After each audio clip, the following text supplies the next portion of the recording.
Hello guys, কেমন আছো তোমরা সবাই? আশা করি খুব ভালো আছো। আমিও খুব ভালো আছি।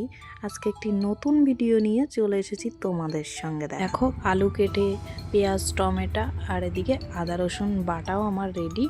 মাংসটা হলুদ লবণ দিয়ে ম্যারিনেট করে কিছুক্ষণ ঢেকে রেখেছি। চলো আস্তে আস্তে আলুটা ভেজে নিই। আলু ভাজার পর তেলের মধ্যে শুকনো লঙ্কা, জিরে আর তেজপাতা দিয়ে সম্বার দেব। তেলেই পেঁয়াজ কুচি, টমেটো কুচি দিয়ে ভালো করে ভেজে নেব। তা এর মধ্যে দেখো আমার আলুগুলো ভাজা হয়ে গেছে, কিন্তু লাল লাল করে।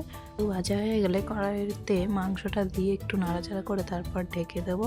ঢেকে দেওয়ার পরে কিছুক্ষণ পর পর খুলে ঢাকনাটা তুলে তুলে কিছুক্ষণ পর পর নাড়াচাড়া দিতে। দেখো মাংসটা কিন্তু প্রায় অনেকটাই কষানো হয়ে গেছে। কালারটা কেমন এসছে অবশ্যই কিন্তু জানাবে। মাংসের ঝোল আমার একটু লাল লাল না হলে না ভালো লাগে না। তোমরা কেমন খেতে পছন্দ করো অবশ্যই বলবে। আমি মাংসের মধ্যে একটু ঝোল দিয়ে তারপর গোটা গরম মশলা বেটে নেব, ঝোলের মধ্যে দিয়ে নাড়াচাড়া দিয়ে একটু নাবিয়ে নিলেই ব্যাস কমপ্লিট। ভালো লাগলে অবশ্যই সাবস্ক্রাইব করবে।